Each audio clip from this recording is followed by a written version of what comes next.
The statement negation of P if and only if negation of Q is।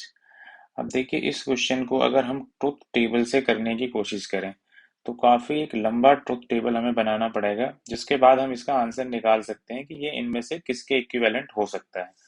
तो truth table से बचने के लिए क्या है कि हम इसके जो है इस स्टेटमेंट को सिंप्लीफाई करने की कोशिश करेंगे with the help of properties.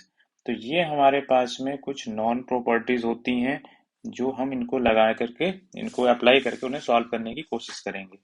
और ये मैंने कुछ स्टैंडर्ड जो है फर्दर क्वेश्चन ही मान सकते हैं कि ये स्टैंडर्ड क्वेश्चन है जिनको आप प्रॉपर्टीज की तरह यूज कर सकते हैं एमसीक्यू को सॉल्व करने में।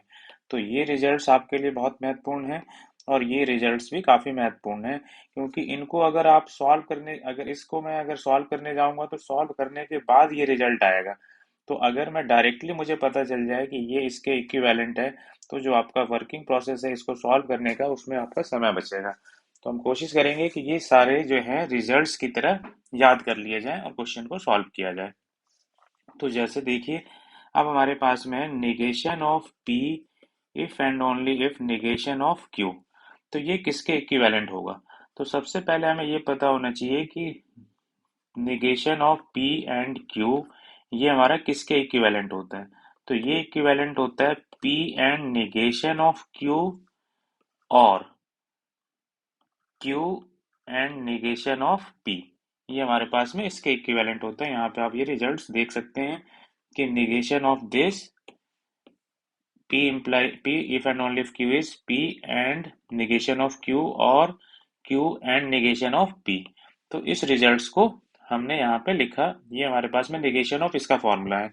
तो इस फॉर्मूले के अनुसार अगर हम इसको फिट करने की कोशिश करें तो ये क्या बनता हुआ दिखेगा, P and negation of Q और negation of Q and negation of P। अब this is equal to P and अब negation of Q is Q। तो ये हो गया P एंड Q और यहाँ पे ये हो गया negation of P and negation of Q, क्योंकि ये हमारा कम्यूटेटिव होता है तो हम इसे इस तरह से लिख सकते हैं। अब इसको अगर हम सॉल्व करने जाएं तो एक लंबा मतलब जो इसका सिंप्लीफिकेशन एक लंबा वर्किंग फिर हो जाएगा।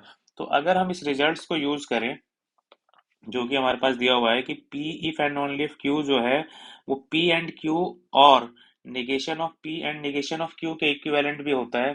तो आप यहाँ पे इसे डायरेक्टली लिख सकते हैं कि ये हमारा किसके इक्वल हो जाएगा, P if and only if Q के बराबर हो जाएगा। तो हमारा जो इसका ऑप्शन हो जाएगा इस स्टेटमेंट का कि ये किसके इक्विवेलेंट हो जाएगा, equivalent to P if and only if Q। अब एक दूसरे क्वेश्चन पे चलते हैं।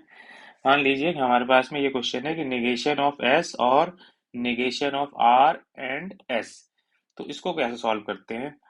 तो निगेशन ऑफ एस और negation of R and S, देखिए कि हमारे पास फॉर्मूला है कि पी और negation of P and S is equal to P और एस। इस फॉर्मूले को समझने की कोशिश करना है कि यहाँ जब P चल रहा है तो अंदर में मेरे पास में इसका नेगेशन चल रहा है। दूसरा जब यहाँ पे और है तो यहाँ पे मेरे पास में एंड चल रहा है। तो ये क्या बन जाता है, P और जो यहाँ पे स्टेटमेंट है वो बन के आ जाता है।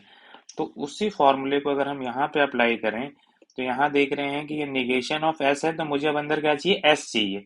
जैसे यहाँ पे पी था तो मुझे अंदर निगेशन ऑफ पी की रिक्वायरमेंट थी फॉर्मूले के हिसाब से कि जो इसका फॉर्मूला होता है। तो यहाँ निगेशन ऑफ एस है तो यहाँ पे क्या होना चाहिए, एस होना चाहिए। और फिर देख रहे हैं कि यहाँ और है तो यहाँ पे मेरे पास एंड चल ही रहा है। तो उस फॉर्मूले के अकॉर्डिंग क्या होना चाहिए, निगेशन ऑफ एस और निगेशन ऑफ आर, क्योंकि यहाँ पे हमारा एस जो है ऐड हो गया था तो यहाँ पे हमारा निगेशन ऑफ आर हो गया। अब दिस इक्वल टू निगेशन को कॉमन ले लें तो डिमॉर्गन्स लॉ से क्या हो जाएगा, negation of S intersection R, क्योंकि हमारे पास में P एंड Q इसका नेगेशन क्या हो जाता है, नेगेशन ऑफ P और नेगेशन ऑफ Q। तो इसके अकॉर्डिंग हमने ये शिफ्ट किया। अब ये इसका सिंप्लीफिकेशन ये आया, इस एक्सप्रेशन का सिंप्लीफिकेशन ये आया, लेकिन क्वेश्चन क्या कह रहा है, नेगेशन ऑफ दिस। तो इसका मतलब ये है कि मुझे नेगेशन की जरूरत है, नेगेशन ऑफ एस और negation of R and S, इसके नेगेशन की जरूरत है। तो इसका मतलब क्या हो गया कि negation of S and R, क्योंकि हमने इसका सिंप्लीफाइड फॉर्म क्या निकाला था, ये निकाला था। बाहर ये निगेशन ये वाला चल रहा है, तो निगेशन ऑफ निगेशन जो है हट जाता है, तो फिर ये फर्दर हमारा किसके इक्वलेंट हो जाएगा, S and R, because negation of P and negation of this is equal to P. तो ये हमारा एस एंड आर के इक्वल हो गया, तो यहाँ पे हमारा ऑप्शन ये फिट बैठ रहा है, तो ये मेरा करेक्ट ऑप्शन हो जाएगा।